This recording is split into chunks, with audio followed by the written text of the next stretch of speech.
Taylor's current Celtic deal runs out in 25 days, so the real question is he going to pack it in? Or is he going to pack? Welcome back to Fog Football. Oh yeah, a lot of pack in there, right? But the question is, Greg Taylor, will he be a Celtic man or will he not be? Now, there was rumours a couple of months ago, a couple of short weeks ago, it feels like, that this guy was going to go from the green side of Glasgow to the blue side of Glasgow. Now, obviously, that's died down. That's not going to happen. And it turns out Celtic have offered him a contract. But Pack from Greece have offered more. Now, due to the fact that I was actually saving one of my members only content videos on this laptop, it's 20 to 4. That probably came out as incoherent as possible. But for whatever reason, I've actually already recorded this video, but the audio lags, so I'm going to have to redo a bit of it. But, I mean, yeah, do you want to hear me sound even more incoherent? Let's do steps back, right, and talk about Kieran Tierney. What's happening with Kieran Tierney? Folks, isn't he Celtic? As we are the only guys that Kieran's really on the list about what is.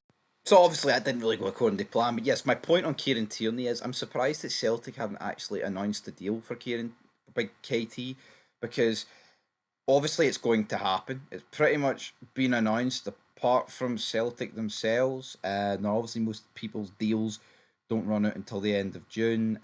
Greg Taylor still has 25 days left on his contract. Most people will be similar. Are Celtic going to wait to the end of June, the start of July to announce anything? We'll have to wait and see in that regard, but as I said in the lost episode, I thought they would have announced it pretty soon after the Scottish Cup final defeat to Aberdeen to try and deflect a wee bit away from that. Not that it's an absolute, disaster of a season, but Celtic fans weren't happy about losing that Scottish Cup, and you can totally understand why.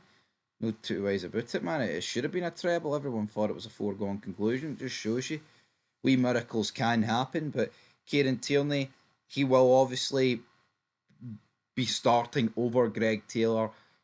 Jeffrey Schlupp's away. I'll say he's away. He's away back down the road, but he got released from Palace, so who knows where he's going next. As for the situation at Celtic, you would be losing Schlupp. Looks like you're going to lose Greg Taylor.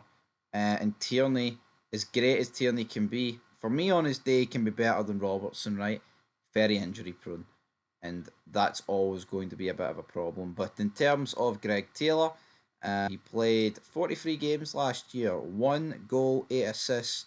Crucially, though, in the Scottish Premiership, he played 24 games pre-split and got 7 assists. So, he's averaging an assist about, every 3 and a bit games. That's pretty good. He got a goal in the League Cup. Don't actually recall who it was against.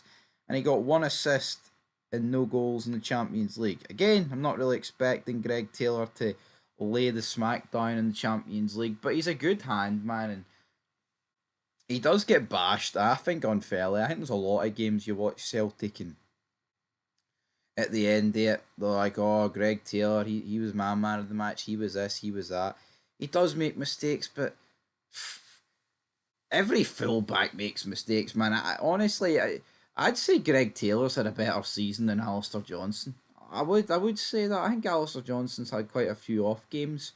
And I'm not just saying it because, he missed a penalty in the shootout. Greg Taylor was definitely one of Celtic's best players on that day. And he does kind of get treated like he's no good enough. When you're looking at a guy here that came into Celtic, 5 Scottish Premierships, right? Then he's got 3 Scottish Cups and 3 League Cups. That's a fantastic return. When he got brought in, bet you not many people expected him to basically take that starting position, man, as his own and deal with it. He was the Kieran Tierney replacement, essentially, and now it's kind of weird because Kieran Tierney's now going to replace him. I guess it came full circle for the guy, but yeah, Packer in the Europa League. I mean, are Pack beneath Greg Taylor? No, but I don't really see why you would leave Celtic to go to Pack. Or go to even Zagreb. I think he should stay at Celtic and fight for his place against Tierney. I think that would do him more good than bad if he stayed and tried to like win it back for Tierney. Or maybe there's a case that Tierney needs to win it back from Greg Taylor. Who knows? But anyway, folks, leave your thoughts down below and peace.